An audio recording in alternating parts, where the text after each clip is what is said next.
Yeah, it's Jimmy on the rise. What you know about that?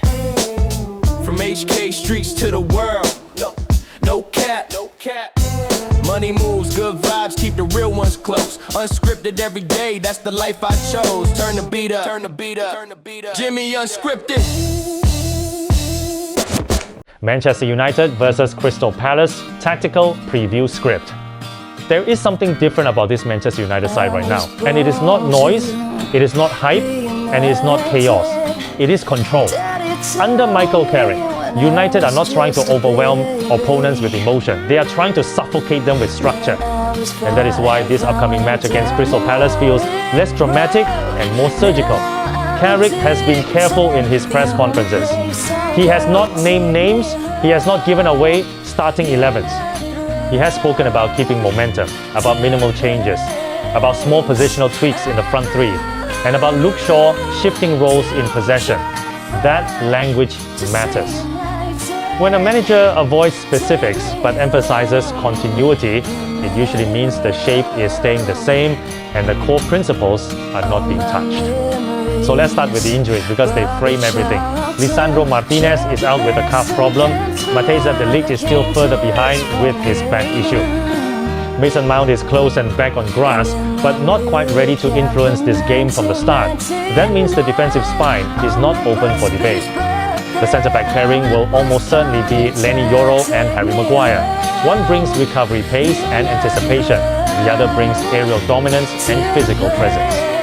It is not the most elegant partnership, but it is functional, and Carrick values functionality right now over flair. Behind them, Sene Lammens is expected to continue in goal.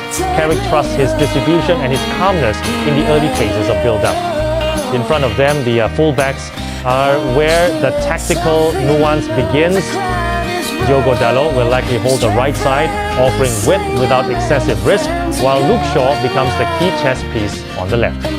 Carrick hinted at Shaw shifting roles in possession, and that is not a casual comment. It tells us that when United have the ball, the shape will morph. Out of possession, it will resemble a traditional 4-2-3-1. In possession, Shaw will step inside, creating a back three of Yoro, Maguire and Shaw. That movement allows Casemiro and Kobbie Mainoo to form a stable double pivot ahead of them. Suddenly, the structure becomes a 3-2 base, which is critical against a team like Palace that relies heavily on transitional movements. Casemiro's role is not glamorous in this system, but it is vital. He screens passing lanes, he breaks counters early, and he ensures that United are not stretched vertically. Mainoo, meanwhile, is the metronome. He receives under pressure, he turns away from the first line of press, and he dictates the tempo. Against Palace's mid-block, that ability to resist pressure and recycle possession is what will allow United to camp in the opposition half without over-committing. Now let's talk about the front line because this is where the biggest decision sits. Carrick has been diplomatic about Benjamin Sesko. He described the situation as having no drama and said that whether he starts the next game or the one after, it is what it is. That is manager language for preparing a change without unsettling the dressing room. When a striker is in form and the manager publicly removes tension around selection, it often means the start is coming. Sesko's efficiency has been striking. He has not just been scoring, he has been converting high-quality chances at a ruthless rate. He offers something slightly different from Cunha or Xerxes. He is a fixed focal point, he pins centre-backs, he attacks crosses aggressively, and he occupies space in a way that opens channels for runners like Ahmad and Bellingham. Against Palace, who are likely to sit in a disciplined shape and wait for mistakes, that kind of presence in the box can be the difference between sterile possession and decisive penetration. If Sesko starts, the likely attacking trio behind him will be Amad Diallo on the right, Bruno Fernandes centrally, and Brian Baymo on the left. Although there is always the possibility of Cunha rotating into that role, Bruno's responsibility is not just creativity, it is verticality. He must find early passes into Sesko's feet or into the channels between centre-back and full-back.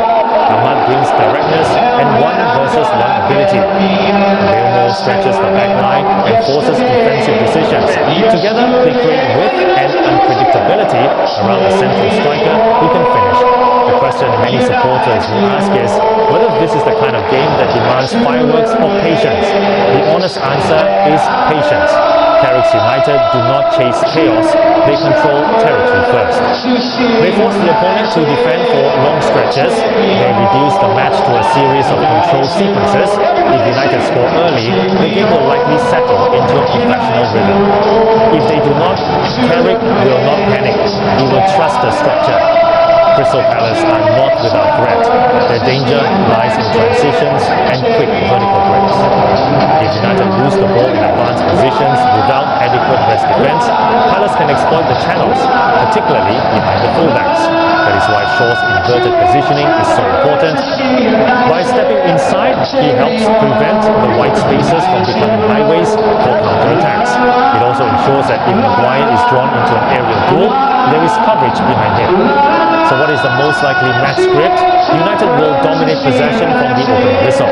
Palace will sit compact and try to frustrate. The first 20 minutes will be about probing and stretching. If Sesko gets on the end of an early cross or a Bruno through ball, United could take control decisively. If not, it may take a set piece or a moment of individual quality to break the deadlock. Defensively, the key will be preventing Palace from scoring first. If Palace manage an early counter and take the lead, the dynamic changes. United would then need to accelerate tempo, push Shaw even higher, and perhaps introduce a second striker later in the game. But Carrick's default response has been calm recalibration rather than emotional reaction. He prefers incremental pressure over frantic surges. In terms of prediction, the most rational outcome remains a controlled 2-0 victory for Manchester United. One goal likely coming from Sesko, capitalising on his current form, and another arriving as Palace open up in search of an equaliser. Man of the match could easily be Luke Shaw if his hybrid role allows United to dominate central zones and neutralise counter-attacks. This match is less about spectacle and more about identity. It is about whether Carrick's structural discipline continues to hold. It is about whether United can win without drama. It is about momentum sustained through intelligence rather than adrenaline. Now the question turns to you. Do you believe Sesko gets the nod from the start, or does Carrick preserve him as a second-half weapon? Do you see Palace finding a breakthrough on the counter, or does United's rest defense shut the door completely? And does this feel like another quiet step forward in the Carrick era? Let me know your predicted score in the comments. Tell me who you think starts up front. If you believe this United side is building something stable, support the channel and stay with the game. Because if this control continues, the noise will eventually return. But it will be the noise of trophies, not turbulence.